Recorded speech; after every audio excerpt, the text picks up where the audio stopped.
اعوذ باللہ من الشیطان الرجیم بسم اللہ الرحمن الرحیم۔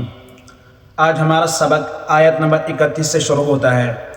گزشتہ سبق میں ہم نے مشرکین کے بارے میں پڑھا تھا، کفار مکہ کے بارے میں پڑھا تھا کہ وہ قیامت کے دن کو جھٹلاتے تھے۔ تو اس کے بعد اللہ تبارک و تعالیٰ نے ان کے لیے وعیدیں بیان کی ہے، عذاب کی وعیدیں۔ کل تم جب جہنم میں جاؤ گے تو وہاں تمہیں پتہ چل جائے گا قیامت کا دن کیا ہے۔ تو آگے نیک لوگوں کا ذکر آیا ہے۔ قرآن کی ایک عادت ہے، جہاں نافرمانوں کا تذکرہ ہوتا ہے وہاں نیک لوگوں کا بھی تذکرہ ہوتا ہے تاکہ لوگ نا امید نہ ہو۔ تو آج ہم نیک لوگوں کے بارے میں پڑھیں گے۔ ان للمتقین مفازا، بے شک پرہیزگاروں کے لیے بڑی کامیابی ہے۔ پرہیزگار کون ہے؟ وہ لوگ جنہوں نے اللہ تبارک و تعالیٰ اور حضور صلی اللہ علیہ وسلم کی اطاعت کی ہو، کفر شرک سے دور رہے ہو اور توحید پر اپنی زندگی گزاری ہو، پرہیزگاری میں اپنی زندگی گزاری ہو، اپنے نفس کو روکا ہو، خواہشات سے اپنے نفس کو دور رکھا ہو، تو اللہ تبارک و تعالیٰ فرماتے ہیں ان کے لیے بڑی کامیابی ہے۔ اتنا ہی نہیں، جو یہ تقویٰ ہے اس کے لیے اللہ تبارک و تعالیٰ نے دنیا میں بھی بڑی فضیلت بیان کیا۔ فرماتے ہیں اللہ تبارک و تعالیٰ دوسری جگہ فرماتے ہیں کہ وَمَن يَتَّقِ اللَّهَ يَجْعَلْ لَهُ مَخْرَجًا وَيَرْزُقْهُ مِنْ حَيْثُ لَا يَحْتَسِبُ، کہ تم تقوی اختیار کرو، میں تمہیں وہاں سے رزق عطا کروں گا کہ تم گمان بھی نہیں کرو گے۔ اور دوسری جگہ فرماتے ہیں کہ ان اکرمکم عند اللہ اتقاکم، کہ اللہ تبارک و تعالیٰ کے نزدیک سب سے معزز انسان وہ ہے جو تقوی کو اختیار کرے۔ تو یہ اتنا ہی نہیں، جب کل قیامت قائم ہوگی، جب پل صراط پر چلنا ہوگا، وَإِن مِّنكُمْ إِلَّا وَارِدُهَا، اللہ تبارک و تعالیٰ سورہ مریم میں فرماتے ہیں کہ وَإِن مِّنكُمْ إِلَّا وَارِدُهَا كَانَ عَلَىٰ رَبِّكَ حَتْمًا مَّقْضِيًّا، تم میں سے جو انسان ہے اس کو پل صراط پر چلنا ہے۔ کان علی ربک حتما مقضیہ، یہ اللہ تبارک و تعالیٰ کا حتمی فیصلہ ہے۔ ثم ننجی الذین اتقوا، فرماتے ہیں کہ پھر ہم نجات دیں گے تقوی گزاروں کو، جنہوں نے تقوی اختیار کو، پرہیزگاری دنیا میں پرہیزگار بنے ہو، تو فرماتے ہیں ان کے لیے ہم نجات دیں گے۔ اتنا ہی نہیں، جب کل متقی لوگوں کو جنت کی طرف لے جایا جائے گا، فرماتے ہیں کہ جو جنت کا جو سردار ہوگا وہاں، تو وہ ان کو کہے سلام علیکم، تم پر سلامتی ہو۔ تو دنیا میں بھی ان کی فضیلت بیان کی ہے کہ آخرت میں بھی ان کی فضیلت بیان کیا۔ فرماتے ہیں کہ ان للمتقین مفازا، بے شک متقیوں کے لیے، نیک لوگوں کے لیے، پرہیزگاروں کے لیے بڑی کامیابی ہے۔ کیا کامیابی ہے؟ حدائق و اعنابا، باغات ہوں گے، ہر قسم کے باغات ہوں گے جنت میں، و اعنابا، اور انگور ہوں گے، وکواعب اترابا، اور نوخیز ہم عمر عورتیں ہوں گے، اور نوخیز ہم عمر عورتیں ہوں گے متقیوں کے لیے، وکأسا دہاقا، اور چھلکتے ہوئے شراب ہوگی۔ اگر انسان غور کرے گا، اللہ تبارک و تعالیٰ دوسری جگہ بھی فرماتے ہیں زُیِّنَ لِلنَّاسِ حُبُّ الشَّهَوَاتِ مِنَ النِّسَاءِ، کہ انسان کو جو چیز اٹریکٹ کرتی ہے وہ عورت ہے دنیا میں۔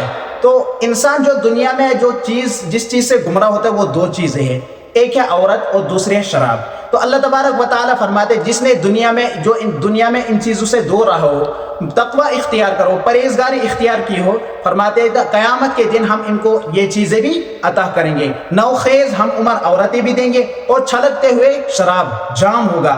لا يسمعون فیہا لغوا ولا کذابا، فرماتے ہیں کہ وہ نہیں سنیں گے اس میں، یعنی جنت میں وہ نہیں سنے گا کوئی بےہودہ بات، نہ کوئی جھوٹ، وہاں کوئی جھوٹ نہیں ہوگا، کوئی بےہودہ بات نہیں ہوگی۔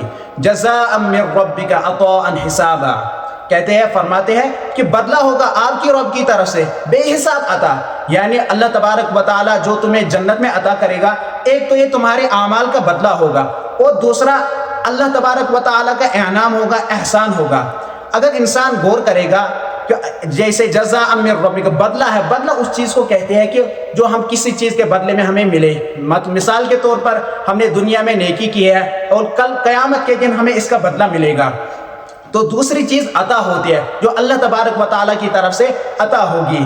تو فرماتے ہیں کہ اگر ہم بدلہ لیں گے، اللہ تبارک و تعالیٰ نے ہمیں دنیا میں اتنی نعمتیں عطا کی ہیں، ہم اس چیز کا بھی بدلہ نہیں دے سکتے ہیں، تو یہ تو عطا تو ہوگی، یہ تو اللہ کی طرف سے عطا ہوگی، یہ جو ہمیں عطا ہوگا وہاں، یہ اللہ تبارک و تعالیٰ کی طرف سے عطا ہوگا۔ حدیث میں بھی آیا ہے کہ رسول صلی اللہ علیہ وسلم نے ارشاد فرمایا کہ کوئی بھی شخص اپنی عمل پر جنت میں نہیں جا سکتا جب تک اللہ تبارک و تعالیٰ کا فضل نہ ہو۔ تو صحابہ کرام رضی اللہ رضوان اللہ علیہم اجمعین نے فرمایا کہ یا رسول اللہ آپ بھی؟ فرمایا ہاں میں بھی۔ تب تک جنت میں نہیں جا سکتا جب تک اللہ تبارک و تعالیٰ کا فضل نہیں ہوگا۔ خیر، کہنے کا مطلب یہ ہو کہ جزاء من ربک، جو بھی جنتیوں کو ملے گا تیرے آپ کے رب کی طرف سے جزا ملے گا، بدلہ ملے گا، بے حساب عطا ہوگا کہ اللہ تبارک و تعالیٰ اتنا عطا کرے گا۔ احسب تو فرمائے گا اتنا عطا کرے گا، اتنا عطا کرے گا جنتیوں کو، وہ کہے گی حسبی، ہمارے لیے کافی ہے۔ تو فرماتے ہیں کہ اتنا سارا بدلہ، تو فرماتے آگے رب السماوات والارض وما بینہما الرحمن، جو یہ جو بدلہ دے گا یہ زمینوں کا، جو زمینوں کا رب ہے، آسمانوں کا رب ہے، وما بینہما الرحمن، اور جو اس کے میبین ہے، جو اس کے درمیان میں ہے، الرحمن، بہت رحمان، رحم کرنے والا، لا یملکون منہ خطابا، نہیں مالک ہوگا کوئی اس سے خطاب کرنے کی، یعنی کوئی نہیں ہوگا جو اللہ تبارک و تعالی سے بات کر سکے۔ اس آیت کا اگر ہم تعلق پچھلے آیت سے ہم کریں گے حسابہ سے، تو اس کا مطلب یہ نکلتا ہے کہ اللہ تبارک و تعالی جنتیوں کو جو بھی چیز عطا کرے گا تو کسی کے اندر اتنی جرت نہیں ہوگی کہ اس کو فلاں کو زیادہ کیوں ملا اور فلاں کو کم کیوں ملا، مجھے کم کیوں دیا، فلاں کو زیادہ کیوں دیا۔ کوئی مالک نہیں ہوگا اس چیز کا کہ اللہ تبارک و تعالی سے خطاب کر سکے۔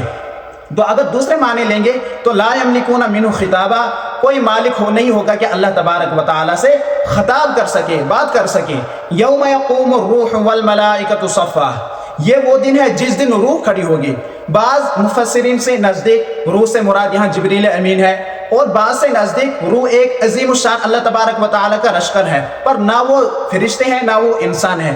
ہاں سر پاؤں ان کے بھی ہیں لیکن نہ فرشتے ہیں نہ وہ انسان ہے۔ خیر جو بھی ہے، تو فرماتے ہیں کہ یوم یقوم الروح، جس دن روح کھڑی ہوگی یعنی جبریل امین، والملائکۃ، اور ملائکہ، صفا، صف در صف، یعنی جبریل الامین علیہ السلام وہ بھی کھڑے ہوں گے اور فرشتے بھی کھڑے ہوں گے، سب در سب خشوع خضوع کے ساتھ اللہ تبارک و تعالی کے سامنے کھڑے ہوں گے۔ لا یتکلمون الا من اذن له الرحمن وقال صوابا، نہیں کلام کر سکے گا، یعنی کوئی کلام نہیں کر سکے گا اللہ تبارک و تعالی، الا سوائے اس کے من اذن له الرحمن وقال صوابا، جس کو رحمان اجازت دے اور وہ کہے گا صحیح بات۔ یعنی اللہ تبارک و تعالی کے سامنے وہی انسان بات کر سکے گا جس کو اللہ تبارک و تعالی بولنے کی اجازت دے، یعنی یہاں سے یہ بھی مراد لے سکتے ہیں سفارش کی، یعنی اللہ تبارک و تعالی جس انسان کو اجازت دے گا وہی سفارش کرے گا، اور وہ بھی سفارش صحیح کرے گا، یعنی اہل توحید کی وہ سفارش کر سکے گا، مشرکین کی سفارش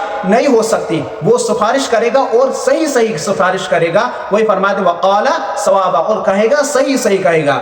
ذالک الیوم الحق، یہ وہ دن ہے جو برحق ہے، یہی دن برحق ہے یعنی قیامت کا دن۔ فمن شاء اتخذ الی ربہ مآبا، پر جو شخص چاہے تم میں سے بنا لے اپنے رب کے پاس ٹھکانا، یعنی ابھی موقع ہے، یہ دن جو ہے قیامت کا دن، یہ برحق دن ہے، اس دن میں کوئی شک نہیں ہے۔ ہاں تم میں سے جو شخص چاہے وہ بنا لے اپنے رب کے پاس ٹھکانا، کیونکہ ابھی موقع ہے۔ انا انذرناکم عذابا قریبا، اللہ تبارک و تعالی فرماتا ہے کہ بے شک ہم نے تم کو قریبی عذاب سے ڈرایا ہے، یعنی جو عذاب قریب آنے والا ہے قیامت کے دن، ہم نے تمہیں اس عذاب سے ڈرایا ہے، اب تمہاری مرضی ہے۔ وقل الحق من ربکم، ہم نے تمہیں حق بتایا، حق کیا ہے؟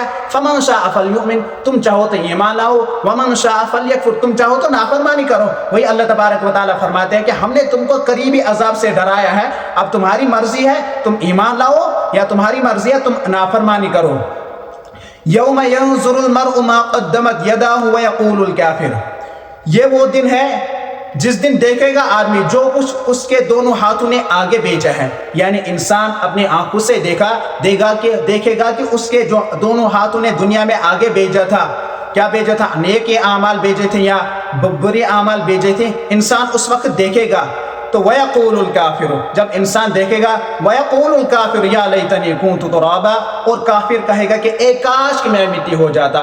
حضرت عبداللہ بن عمر رضی اللہ تعالی عنہما سے روایت ہے کہ قیامت کے دن زمین کو ہموار کیا جائے گا، یہ جو زمین ہے آپ کے سامنے یہ ہموار ہوگی، اس کے بعد انسان کو جمع کیا جائے گا، جنات کو جمع کیا جائے گا، جانوروں کو، پالتو جانوروں کو جمع کیا جائے گا، وحشی جانوروں کو جمع کیا جائے گا، اور پھر حساب لیا جائے گا۔ اگر کسی جانور نے کسی جانور پر دنیا میں ظلم کیا ہوگا تو اس کا بدلہ بھی لیا جائے گا، یہاں تک کہ اگر سینگ والی بکری نے بغیر سینگ والی بکری کو سینگ مارا ہو تو قیامت کے دن اس کا بھی بدلہ اس سے لیا جائے گا۔ اور پھر فرمائے گا اللہ تبارک و تعالیٰ کہ مٹی ہو جاؤ، تمام جانور جو ہے وہ مٹی ہو جائے گا۔ اس وقت کافر جو ہے، کافر اس وقت تمنا کرے گا اے کاش کہ میں بھی دنیا میں کیا ہوتا، جانور ہوتا، آج میں بھی مٹی ہو جاتا، آج میں بھی مر کے ختم ہو جائے گا۔ وہی ہے کہ وَيَقُولُ الْكَافِرُ، اور کافر کہے گا یا لیتنی کونت ترابا، اے کاش کہ میں مٹی ہو جاتا۔ اللہ تبارک و تعالیٰ سے دعا ہے کہ